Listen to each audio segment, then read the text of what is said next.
Okay, so I've done one layer of the background, and that was my opportunity, right, to kind of practice mixing some of these colors up, practicing, just kind of how much water or how wet I should work. I get used to how quickly everything goes, and just my first little introduction to getting the painting in there. And my goal here was to sort of make it a little bit lighter around the apple, a little bit darker around the edges, and make my shadow. And the key was, I guess, to what we were doing last time was really trying to get a lot of paint on your canvas, wet paint, so we can mix wet on wet, meaning that we can kind of get in there and get a couple different tones of similar shades of brown, and paint them all on there, get them on there with two different brushes, a brush for light, a brush for dark, and that way we can kind of mix the two while they're still wet on the canvas, and see some of those mark making and brush strokes, because that's really what a painting is all about. We could sit here and try to carefully airbrush this thing so we don't even see any of our marks, but where's the fun in that? People love Van Gogh's paintings for hundreds of years because of his wonderful brush strokes. So that's what we're aiming to do. So what I'm mixing here right now is couple tones, one lighter, one darker of my relatively similar tones. That way I have some stuff to work from. And because the acrylic paints dry so fast, I always suggest that if you have a plan for the day, like today's plan is to repaint the background, is to make sure that we have a little collection of paint mixed up for us. Now, the best way to do that, I would, lazy here, but is to mix it up so there's no more marbleization, like it's pretty solid. And then reason why we're using the palette knife is kind of wedge it up into like a little sort of pile. And the reason for that is we want to keep this stuff wet and workable for as long as possible. The more that more you spread it around, the more it dries up. When you mix with your brush, a lot of people start mixing like crazy in here. That flattens everything out. It dries really fast. It wrecks the brush. It doesn't do any good to us. So today I'm going to re-attack this background. Just kind of make it look a little more finished. Some places are a little thin because it's getting dry. You might have experienced a little bit of that because of just getting used to the paints and everything. I see that I mixed a little bit lighter today. That's totally fine. I'm repainting the entire thing, so essentially everything's going to get covered up, and this is going to kind of give my painting a little bit more thicker and richer look. Now, again, we're always pulling paint. You can see like I'm pulling the paint onto the brush. Even if we go back and forth, we're always going in the direction that the handle's pointing. So the handle's pointing that way, I'm pulling it this way. Going this way, the handle's pointing that way. But whichever way the handle's pointing is the way that I'm painting. And you get a little bit of dryness. Take a little tiny bit of water and mix it into the paint on the palette. Don't get into the habit of like dipping into water and going onto your canvas. When I do it here, I'm thinning the paint out. I'm making the paint a little more viscous, so it will slide a little better. When I add water straight to the canvas, what happens is I'm basically using it to wash something off. It's a subtle difference, but it's an important one. So make sure if you do feel like you need to add, that your paint's a little sticky, it's a little tacky. A day like today with the humidity, it's so weird, things behave a little bit differently. So we want to make sure that we have a nice non-sticky place to work on. So make sure that when you add water, you add it on the palette to the paint that you're mixing, not necessarily onto the canvas. Now, I'm going to kind of put a little bit more on. I'm not slathering it on there, but I've got a decent amount of paint because I want to have paint there to be able to mix into. I'm going to hold my brush here to the side. I'm going to grab another flat brush, and I'm going to go right into my slightly darker tone. And I'm going to go right up to the edge, and I'm going to fill that out towards the edges. And again, the purpose of this is to kind of work some of this into one another. That way we can kind of get all that cross, that blending and fading in, get all those in-between tones, and just mixing paint. And we're mixing paint on our palettes, and we're mixing paint on our actual canvases. All right, so I'm going to work that around here now.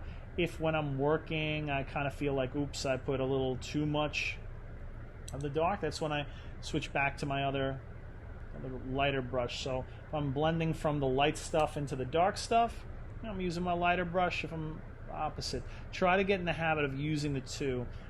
What happens is when you use just one brush, why not just one? A lot of people paint with just one brush, no big deal. Doesn't make that paint so good. The issue with one brush is that you end up kind of just continuing to mix and mix and mix, and you kind of lose your original color. And if for whatever reason you need to get back there to lighten something up, well, a lot of times that's all been kind of mixed away and sort of disappeared. So having two, like right now, like I've got one brush I've mixed into the light stuff, to be able to jump back and now do some of the darker edges, it's good to have that second one. And I switch back, kind of often, so I don't even put the brush away. Now, if you are not using a brush, you've completely just kind of like I'm finished with this one for right now, put it in the water, because again, that paint is going to dry pretty quickly, and like we said before, this kind of turns to plastic. Kind of like it's nice, a little more finished looking today. I'm going to pick up just a little bit more brown and right in there, and I'm just going to kind of go to the edges here with my darker brush and just bring a little bit of that darker tone. And the only way this works is that everything is still wet, okay? Because once it starts drying, you cannot blend dry paint into wet paint. It just doesn't work. You'll never get it to look like it's supposed to match, and that's really why I'm sort of repainting. Like if I don't like any particular part of my background at this point, that's why we're repainting. And it's also an opportunity for us to kind of get a little bit of more practice in there, which all of us could use. Get this paint nice and wet near the shadow area, because I want to do the shadow. I want that edge of the shadow to kind of be able to sort of blend into my color. I'm going to take my light brush. I'm going to put that away from right now. I'm going to stick with my dark brush. I'm going to go in and kind of make my slightly darker value of my brown, and I'm going to take it even up a further notch by adding a little bit of this umber. This burnt umber is sort of like, it's like burnt earth. Should be a nice dark rich, and we're not using black. And I'm going to wedge that up into a little pile there. Get my palette knife clean. Go right in with my dark brush. I'll start working some of that in there. And I kind of want to get that little bit of smear and fade with the edge of my regular part. I don't want the shadow to seem like it's just a dark blotch that I've added. I want that shadow to feel like it is just a darkened version of whatever I just had on there. So what I'm going to do is I'm going to get some coverage in here, and I'm going to want to get, just like I did in the background, I want a little bit of variation in tone so that I can see those wonderful little brush strokes and paint marks. Again, right on that edge, and that wet edge to wet edge is a place where I can make a nice sort of smooth blended transition. I'm going to grab a little bit of just my straight umber, and I'm going to try to work a little bit of that into this part of the apple. And the fact that I've kind of accidentally painted over the apple does not ruin anything. We paint background to foreground because that apple, when I paint that part of the apple, I should be covering up these sort of nondescript mistakes. And let's just say I kind of want to get a little bit darker in a part. I'm trying. It's not going. What I'm going to do, I am going to dip a little bit of that dioxazine purple. And why purple?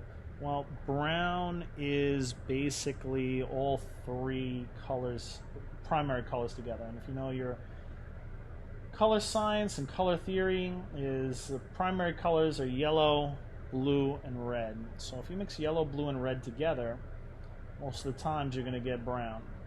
And how do you make the brown a little bit darker? Well, I'm going to add a little more red and blue, which is the darker tones. And red and blue happens to be purple, and that's why I'm picking purple. So I'm going to go in here and add a little bit more of that, just to kind of give a little bit of depth and grit to my shadow. And then while everything's still wet, this was a last little bit that I was going to do. I got a lot of paint over here. I got a lot of things going on. I have my smaller brush. I'm going to dry it off, dry and clean. If it is wet, it's going to work like an eraser. And what I'm going to do is I'm going to try to just kind of pick up a little bit of that paint and just kind of blend the edge of this out a little bit, so it doesn't look like it's a dagger cutting across my background. Do a little bit of that here.